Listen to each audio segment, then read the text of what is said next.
안녕하십니까? 10년의 부자의 작은 부자입니다. 한 주간 매우 더우면서도 비도 많이 오는 그런 날씨였네요. 게다가 이제 비 오고 더울 뿐만 아니라 이 주식시장마저도 이제 이 일주일 동안 많이 흘러내리면서 짜증을 좀 더 유발하는 한 주가 아니었나 생각이 좀 듭니다. 저도 이제 주말 동안 내용을 보면서 지난주와 달리 이번 주에 와서 이제 하락이 시작되니까 하락이 있으니까 주식 전문가라고 하는 사람들이 말이 좀 달라지지 않았나라는 생각이 좀 들어요.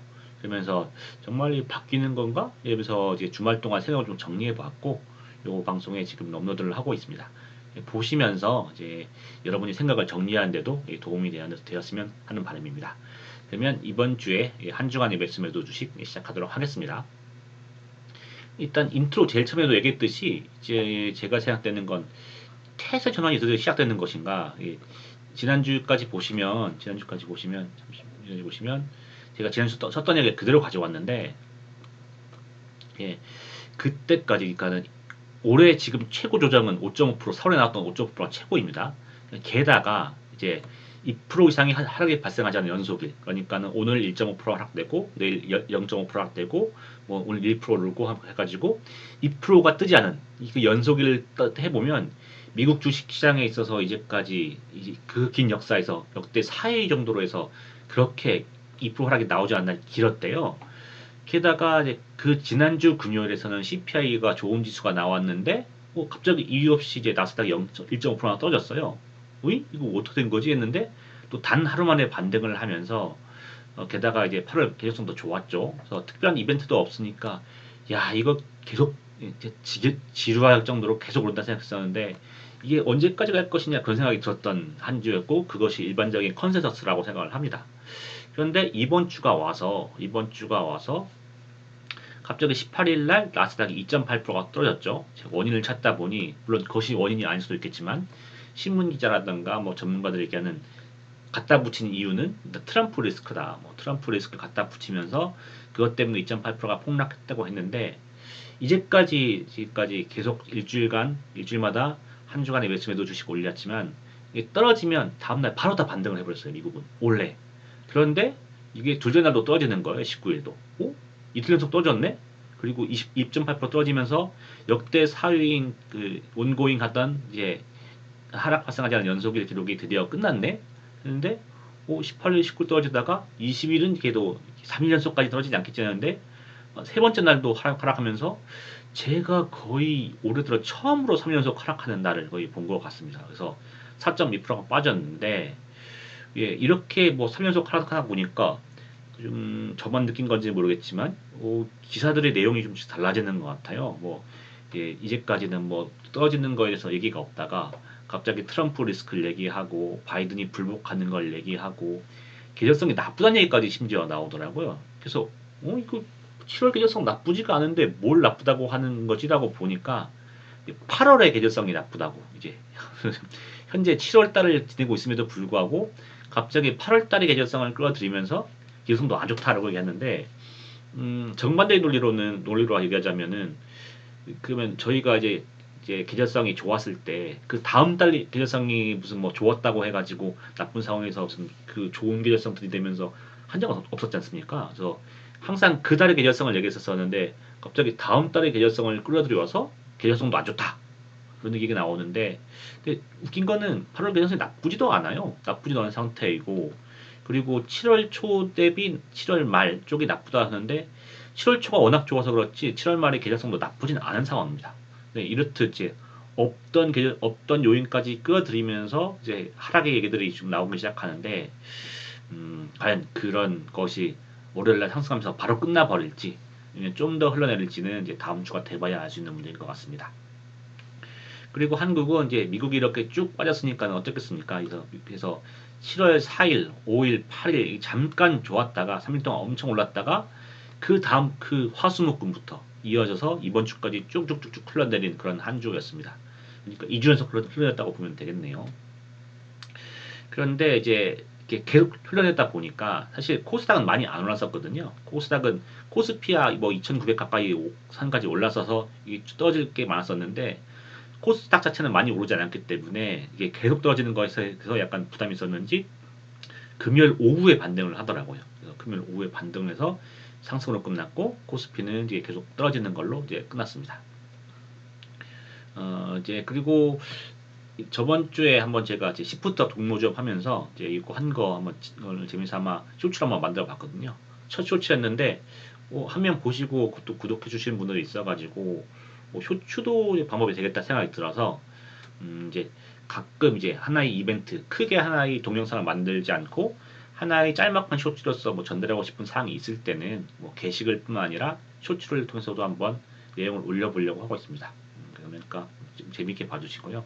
그리고 이번 주도 항상 새롭게 구독해 주신 분들 감사합니다. 그러면 다음 지난주의 계획을 보도록 하겠습니다.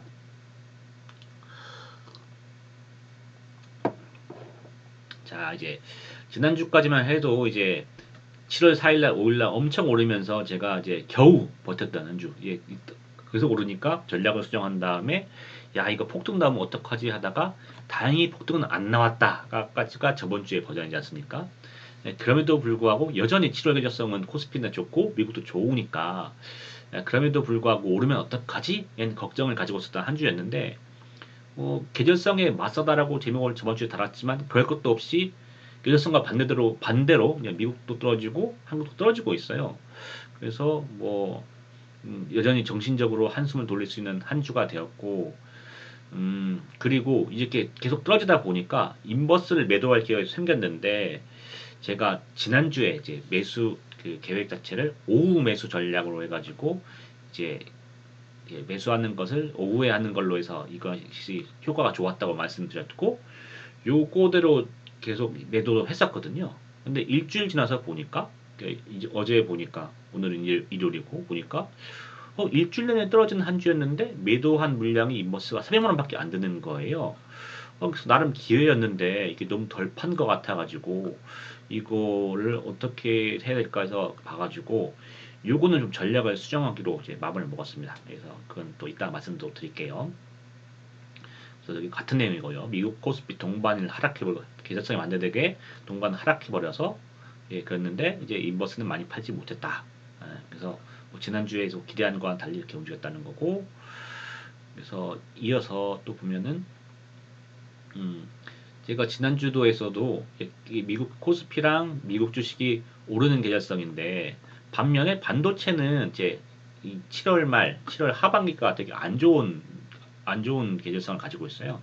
7월 말뿐만 아니라 7월 초도 안 좋죠. 그래서 그럼에도 불구하고 7월 초에 이런 반도체의 안 좋은 계절성을 무시하고 엄청 오르니까 야 이거 전체 지수 대비 섹터 지수 계절성은 잽이 안 되는구나. 전체 지수의 계절성만 보면 되고 섹터 계절성 따위는 안 봐도 되겠구나라고 생각했는데 반도체가 이번에 6.8%인가요? 7%인가 많이 떨어졌죠. 그래서 많이 떨어지면서 이것도 섹터 계절성이 또 들어맞는 게 보여가지고 이게 아예 무시할 것은 아니었다는 생각이 이번 주까지 또 들고 있는데 또 다음 주에 또 막 오르겠면 또 모르겠습니다. 또 역시나 이제 섹터 계절성을 볼 필요 없다는 생각이 들지 모르겠지만 어쨌든 그렇게 지금 이제 상황이 흘러가고 있네요. 다음 주까지는 봐야 어떤 모습이 되는 건지 섹터 계절성을 아예 볼 필요가 없는 건지 하나의 경험이 생길 수 있을 것 같네요. 그리고 트레이드용으로 푼돈 벌기는 여전히 잘 되고 있습니다. 잘 되고 있어가지고 이번도 소소한 이익 벌고 있고 소소한 이익 버는 재미로 지금 살고 있는 상황입니다. 자 이제 한국의 매수 매도 주식입니다. 자 제가 지난주에 7월 4일, 5일, 8일까지 가격이 지수가 확 오르면서 제가 10원 단위로 시초가부터 계속 매수하다 보니까 여기서 3%가 올랐으면 저의 그날의 평단가는 1.5%니까 그날 하루에만 1.5% 손해를 보게 되는 거예요. 그러니까 이런 게 상당히 좀 정신적으로 심적으로 이제 좀 부담이 되더라고요. 그러니까 이렇게 오르는 장에 대해서는 굳이 시초가부터 매수할 것이 아니고 10원 단위로 매수할 게 아니고 어차피 쭉 오르면은 오후에도 오르니까 오후에 종가 근처에서 매수를 하자라고 생각했고 그게 저희 지난주 신적 안정에도 많이 도움이 돼서 그래 이렇게 바꿔서 가는 게 맞겠구나라는 생각이 많이 들었어요. 그래서 그렇게 진행을 하고 있었는데 이번 주에 반대로 이제 저번 주까지는 인버스를 사는 주였고 이번 주는 인버스를 계속 파는 주가 되었는데 팔고 나서 이번 주말에 정리를 해보니까 많이 못 팔았어요. 많이 못 팔아가지고 요거를 바꾸겠다는 생각이 들었고 바꾸고 생각이 들었고 그래서 이제 요거에 대해서는 제가 좀 주말 동안 많이 생각을 했고 그거에 대해서 플랜을 잡았는데 그건 좀 이제부터 좀 말씀을 좀 드리겠습니다. 자, 제가 4월 정도까지 해서 제가 5천만 원 정도 인버스를 매집을 하게 되었는데 첫 번째 기회 왔을 때 이제 이렇게 쭉 지수가 오르면서 인버스를 많이 매집했다가 첫 번째 기회가 이렇게 왔었을 때는 아 이제 큰 조정 때 오면 팔아야지 한 다음에 이런 작은 조정에서 신경 안 썼어요. 그래서 아래에서 더 아래에서 팔 것만 기다리다가 이렇게 올라 버려 버리니까 하나도 못 팔았어요. 하나도 못 팔아서 두 번째 기회에서 또 왔죠. 두 번째 또 8개가 이렇게 딱 왔는데 이때는 어떤 생각이 있었냐면은 이제 이, 이 하락이라는 것이 이제 결국 이렇게 한 면에 급락을 만든 다음에 올라갈 거라 생각을 했거든요. 그래서 이렇게 급락이 있으면 팔지 뭐라고 생각을 해서 이때 많은 돈을 팔려고 해서 조금씩 팔긴 팔았지만 많이 팔진 않았어요. 그런데 이게 급락하지 않고 이렇게 가다가 이제 쑥 올라 버렸습니다. 그리고 세 번째 기회는 사실상 너무 짧긴 했는데 이게 어쨌든 오긴 왔었지만은 아 그래 열심히 팔아야지 뭐 급락 아니라도 팔아야지 했는데 이게 많이 못 팔고 약 10% 정도만 팔리고 이제 또 하락이 끝나고 다시 올라 버렸죠. 그래서 이런 기회를 다시 또 정리해 보니까 이번에도 그렇지만은 일단은 이런 많이 못 판 것이 생긴 이유는 뭐고 어떻게 이걸 고칠래라고 생각해 보니까 일단 전략적 문제부터 말씀을 드리면 10원당 매수 전략 그러니까는 10원 단위로 계속 매수하고 팔 때 되면은 계속 매도하는 전략이 이게 본격 매도할 때는 이게 별로 좋은 전략이 아니더라고요. 그러니까는 뭐 10원에 뭐 60주, 150주씩 해서 하면은 뭐 1%에 한 150만 원, 200만 원 되겠죠. 근데 계속 횡보할 때 가격 그대로 하다 보면은 뭐 예를 들어서 제가 매도할 1%당 100만 원씩 매도한다 치면은 제가 코스닥 인버스만 2,800만 원 가지고 있으니까 28% 하락을 해야 지금 제가 다 팔 수 있는 거지 않습니까?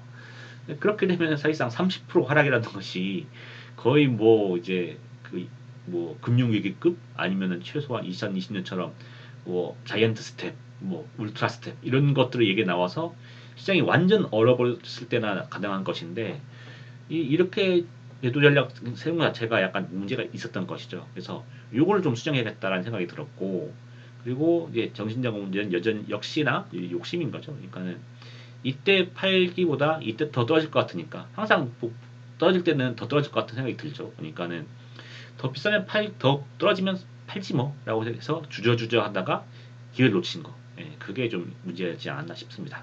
그래서 그럼 요건 어떻게 해결할래 하니까는 요거는 그 전략적 문제로 해결할 수밖에 없을 것 같습니다. 그러니까 미리 세운 전략으로 몇 프로 떨어지면 내가 얼마의 양을 팔겠다라는 걸 생각해서 그대로 실행함으로써 욕심이 개입할 틈을 좀 줄이는 거.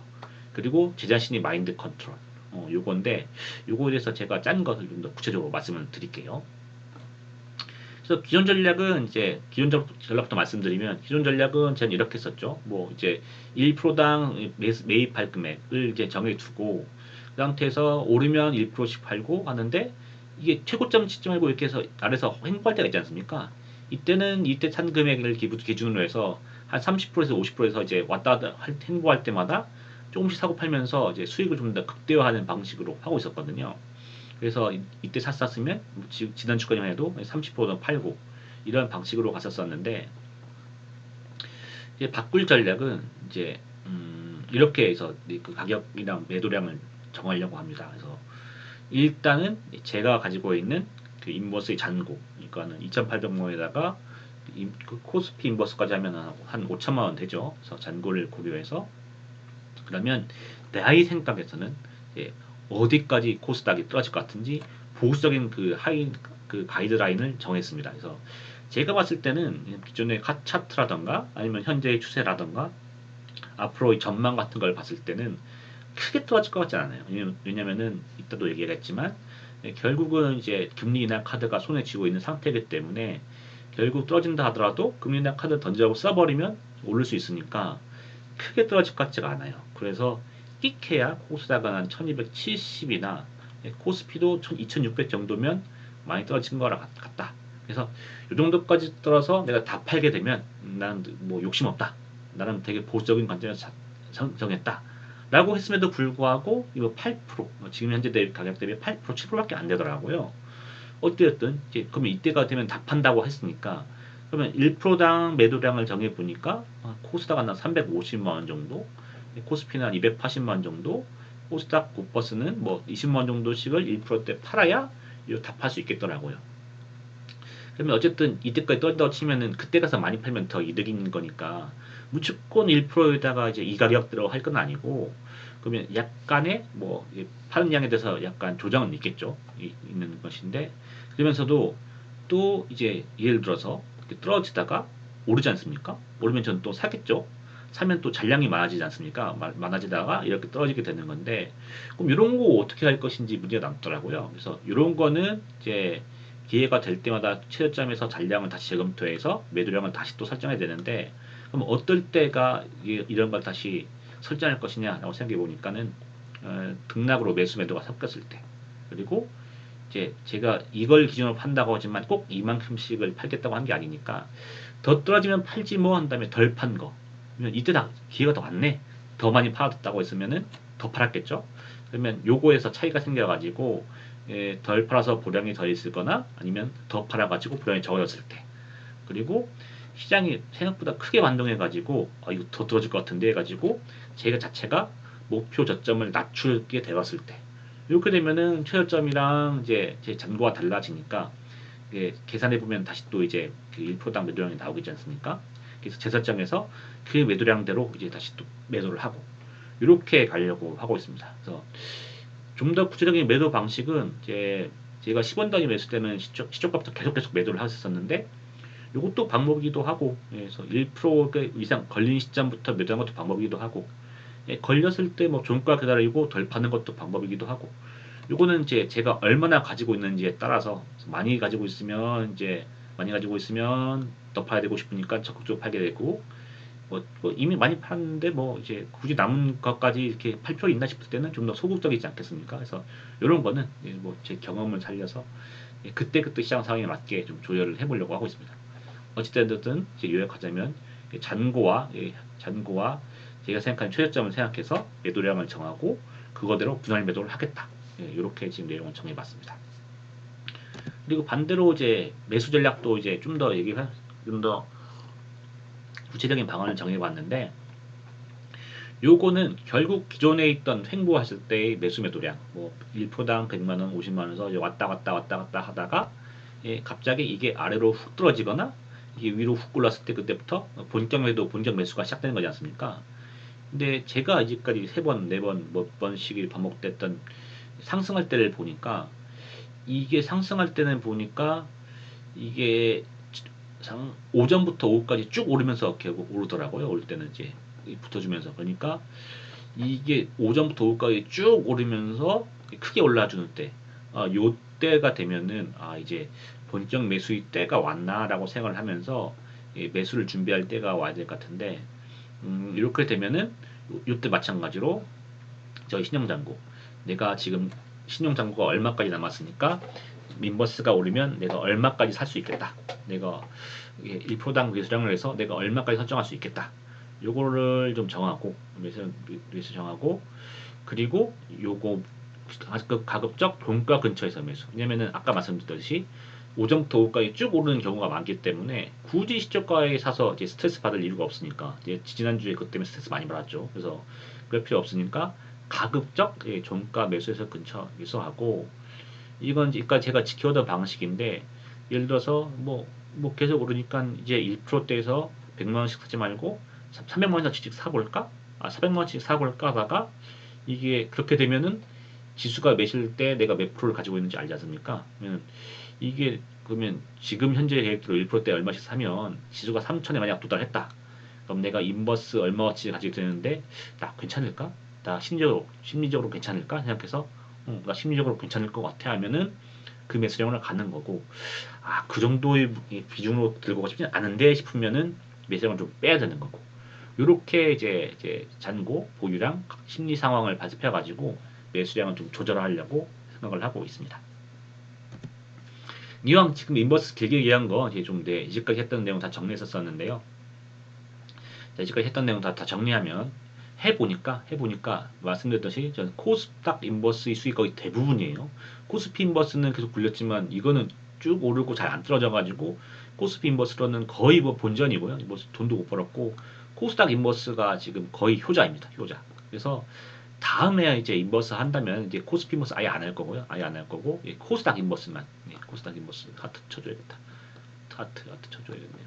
코스닥 인버스만 하려고 하고 있고요. 그리고 제가 첫 번째 하락장에서 배웠던 거죠. 이 올해의 첫 번째 하락장에서 그냥 큰 하락을 기대하지 말고 떨어지면 조금씩 파는 것이 이제 정신적 타격이 없다. 이때는 팔아야지 했다가 하나도 못 팔고 올라 버리면 타격이 크더라고요. 이제 맞아 보니까 타격이 컸습니다. 그리고 떨어질 때 이렇게 급락 안 하고 이렇게 조금씩 떨어지다가 그냥 올라 버리는 경우도 있으니까 뭐 급락 뭐 2,300원 깨지겠지, 1,400 깨지겠지 이런 거 이제 너무 기대하지 않고 그냥 너무 이때 몰빵하려고 하지 말고 조금씩 하는 게 좋더라라고 생각을 했고요. 그리고 제가 인버스 2X 그러니까 두배 상품은 한 지가 두 달도 안 된 것 같은데 이게 상당히 지금 수익이 좋게 잘 가고 있어요. 그래서 이것도 좀 비중을 좀 더 높이려고 하고 있습니다. 그리고 아까 말씀드렸듯이 이제 반대로 이제 코스닥 인버스만 하니까 이제 올라가는 상품 살 때는 이제 코스피는 잘 올라가니까 코스피 인버스, 코스피 추정 상품 올라갈 때는 코스피 추정 상품만 살려고 하고 있습니다. 이 기존에 제가 말씀드렸던 내용인 거고요. 여기서 이번에 추가된 것이 야 이거 뭐 매수 매도할 때 이제 이게 이렇게 해서 기존의 전략을 하다가 쭉 올라서 기회가 됐대. 쭉 떨어서 기회가 됐을 때는 그때 다시 또 다른 전략이 필요하구나. 다르다고 표현하기보다는 기존의 전략을 좀 더 수정해서 매수량, 매도량을 확 바꾼 그런 전략이 필요하구나. 그래서 그런 게 들었고 좀 더 구체적으로는 매수할 때는 추세적으로 잘 오르니까 쭉 오르는 경우가 있으니까 5 종가 근처에서 매수하는 전략을 취하고 매도할 때는 이제 계속 팔려고 했는데 못 팔고 하면은 좀 약간 좀 아쉽고 하더라고요. 그래서 너무 5 근처 종가 근처 매도를 고민하지 않고 그냥 목표 저점이 왔으면은 아까 말씀드렸듯이 현재 가지고 있던 물량이랑 최저점을 제가 고려한 다음에 1%당 매도량을 공략해서 그냥 제가 올라도 내가 이제 아쉽지 않을 정도의 분량을 조정해서 매도하는 방법 이렇게 가려고 하고 있습니다. 예, 그 다음은 이제 해외 주식인데요. 해외 주식은 요것도 이제 따로 쇼츠를 찍을까 게시글 쓸까 하다가 주중에 바빠서 따로 게시글을 쓰거나 쇼츠는 찍지 못했는데 야, 스탠리 드래켄밀거 정말 대단하신 분 같습니다.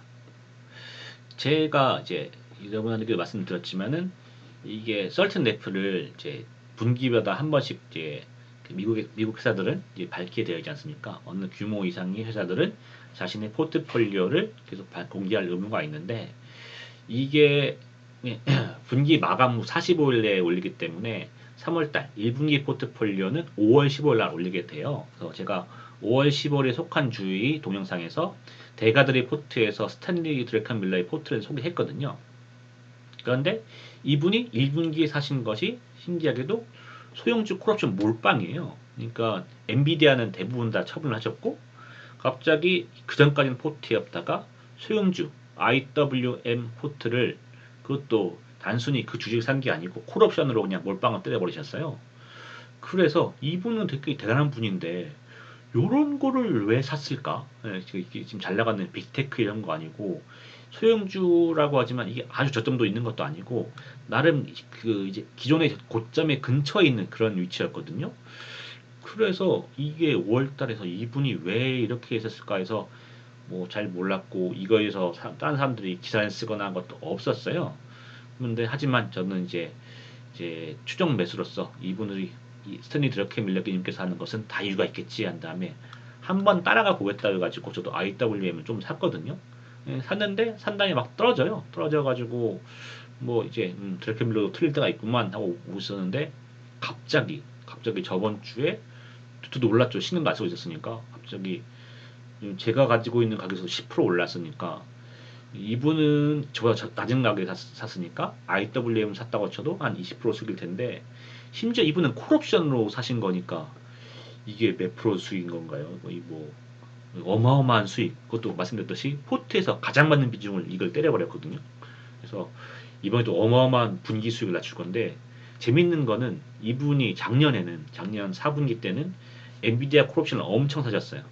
기존에 또 엔비디아 주식 많았고 마지막에 콜옵션까지 때렸는데 이게 엄청 오르면서 이제 엄청 수익 가져가더니 또 한 분기 지나니까는 이번에 바로 소형주 콜옵션으로 해가지고 이번에도 1분기에도 이번 1분기도 작년 4분기에도 이제 엄청난 수익을 내고 계십니다. 그뿐만 아닙니다. 이제 사신 것 중에서 COHI라고 코이어런트라고 반도체 관련 주가 있길래 요것도 좀 고점이긴 하지만 이제 반도체 괜찮으니까 괜찮을 것 같은데 하고 저도 샀는데 저도 사고 또 30% 이상 오르더라고요. 그럼 이분은 한 50%, 60% 넘었겠죠. 좀 대단하신 분 같습니다. 참고로 8월 15일이 되면 또 이분의 또 썰틴F의 규칙상 이분이 또 제 2분기에 이제 그 매수 매도 주식을 매수 주식 포트폴리오를 공개가 했는데 이분이 신문에서 한번 이제 밝힌 바가 있어요. 신문에서 밝힌 바 있는데 나는 아르헨티나 주식 샀다는 걸 얘기하셨었거든요. 지금 똑같죠? 그때 지금 제가 그때 5월 달에 느꼈던 것처럼 소형주? 이거 소형주를 이제 지금 왜 사지? 이러고 심지어 콜옵션으로 포트폴리오에서 최고 물방을 왜 때렸지? 하는데 지금도 비슷한 생각입니다. 아르헨티나 주식을 왜 사지? 지금도 나름 고점입니다. 아르헨티나 주식도 고점인데 왜 사지 싶은데 또 10월, 11월 되면 또 아르헨티나 오르면서 그럴 수도 있죠. 그래서 역시 이제 대가의 생각들은 이제 잘 들어보고 따라야 하는 것을 느꼈고 또 하나의 참고로 말씀드리면 드라켄밀러는 아까 말씀드렸듯이 엔비디아 다 거의 다 팔았죠. 그리고 젠스당도 역시 CEO인데 엔비디아 많이 팔았습니다. 이런 거 생각하면은 엔비디아는 좀 주의해야 되는 것이 아닌가라는 생각이 들고 있습니다. 어쨌든 스티븐 드라켄밀러 8월 15일 날 뜨면 2분기에도 괜찮은 주식 같이 해가지고 함께 갈 수 있도록 하겠습니다. 그래서 이번 주도 미국 매수 주식은 이제 소량만 매수했는데 그거는 말씀드렸듯이 이제 아직은 신용대출이 높으니까 신용대출 좀 줄이고 싶다는 생각이 좀 더 강했고 기회가 되면은 좀 더 살려고 하는데 그렇게까지 빠지지는 않았어요. 나스닥 중심으로 많이 떨어서 그런지 제가 좋아하는 주식들은 그렇게 빠지는 주식이 아니라서 뭐 기회가 되면 사겠지만 예, 좀 더 그래도 막 높은 가격에 사고 싶은 생각은 없고 기다리면서 기회가 될 때 많이 매수할 수 있도록 하겠습니다. 그리고 수익 공개요. 이제 며칠 동안 이제 주식들이 빠지면서 이제 해외 주식들은 다 이제 하락이 나왔죠. 이제 100만 원 정도씩 해서 다 하락이 나왔는데 다행히도 이제 떨어지는 거에서 인버스를 많이 가지고 있어가지고 한국 주식은 올라가지고 그래도 나름 큰 타격 없이 100만 원 정도만 소려내보고 9,800만 원 정도의 수익을 계속 유지하고 있는 상황입니다. 그래서 미국 하락했지만 인버스로 버틴 한 주였고요. 그리고 뭐 떨어졌다고 치지만 전 더 힘든 7월을 각오하고 있었기 때문에 뭐 제가 각오에 비하면은 계절성을 덜 타가지고 예상보다는 좀 쉽게 아직 가고 있는 중인데 그런 것은 말이 시간일 수 있으니까 조심하면서 7월 잘 버텨보도록 하겠습니다. 그리고 이렇게 인버스 팔 수 있는 기회 때 좀 더 많이 팔아가지고 신용대출 많이 줄이려고 하고 있고요. 이제 어쨌든 이번 주도 팔았기 때문에 신용대출은 이제 9천만 원에서 이제 좀 더 줄어든 상태인 거고 다음 주도 좀 기회 됐을 때 좀 더 많이 줄여보려고 하고 있습니다.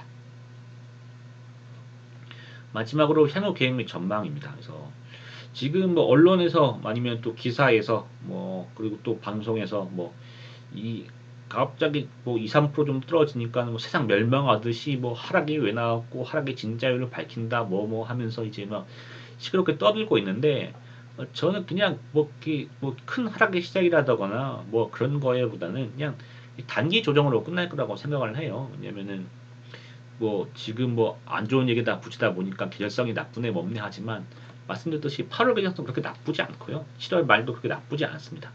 다만 이제 너무 올라서 좀 지금 단기적으로 조정이 있었던 것 같은데 만약에 이 단기 조정에서 예상을 뛰어넘고 더 빠진다 하더라도 뭐 패드가 나서 가지고 9월에 뭐 인하하겠다라든가 뭐 인하 조짐 같은 실제 한 거와 안 한 거와 관계없이 할 수 있다는 식으로 좀 뉘앙스를 내비쳐줘도 오를 수 있고 아니면은 이렇게 간다 하더라도 정말로 이걸 기회 삼아서 9월에 이제 금리 인하하면 이걸 통해서 또 반등할 수 있는 여러 개의 힘이 생기니까 그렇게 많이 떨어질 것 같지 않아요. 제가 아주 예전 영상에 올린 게 있었었는데 패드는 물가가 많이 떨어져야 금리를 인하하는 것이 아니라 주가가 어느 정도 흔들려줘야 이제 금리 인하할 수 있다고 생각을 하거든요. 지금 물가가 아무리 떨어진다고 하더라도 주가가 잘 버텨주면은 굳이 패드가 위험을 무릅쓰고 금리 인하할 생각은 없는데 그래서 본인은 패드 자체도 인하하고 싶지만 주가가 너무 좋아서 인하를 못할 수 있는 상황은 좀 두려울 수도 있는데 이렇게 주가가 떨어져주면은 뭐 기회다 하고 금리 인하 하겠죠. 그렇기 때문에 저는 하락이 있다고 하더라도 뭐 20% 떨어질 그런 하락은 절대 아니라고 보고 있고요. 예, 그래서 예, 이번 기회에서 너무 큰 수익을 벌이면 힘들 것 같고 그리고 9월 10월에 간다고 하더라도 9월 10월의 조정도 큰 조정 뭐 20% 조정은 생각하지 않고 있습니다.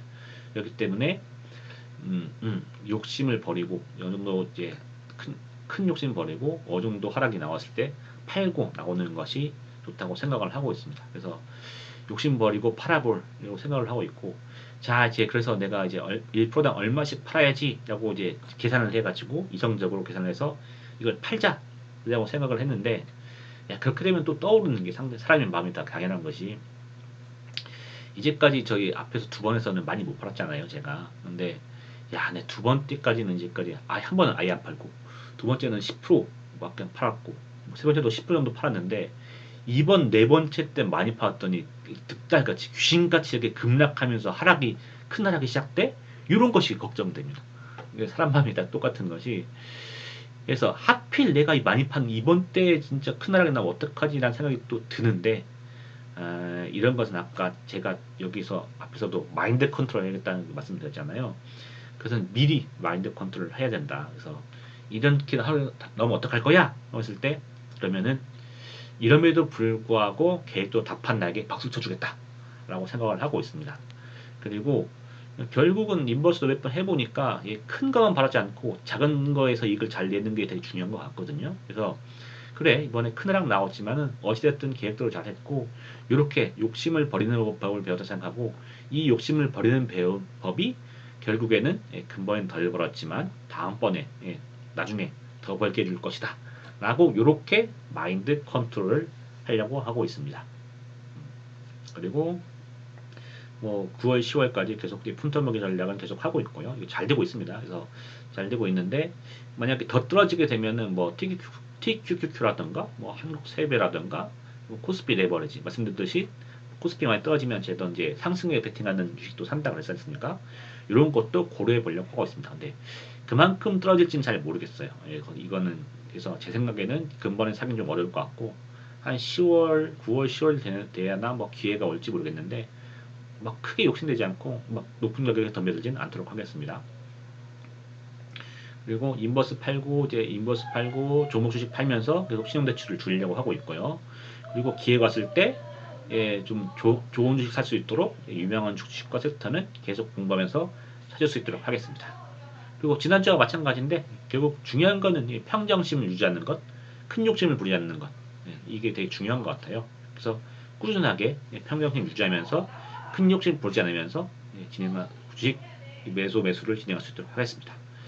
그러면 다음 주 어떻게 될지도 궁금해지는데 저에게도 좋은 결과 있었으면 좋겠고 여러분이 주식 계좌에도 큰 이익이 생기는 한 주가 되기를 바라겠습니다. 그러면 이번 주에 동영상 마치고 다음 주에 또 건강한 모습으로 뵙도록 하겠습니다. 방송 봐주셔서 감사합니다.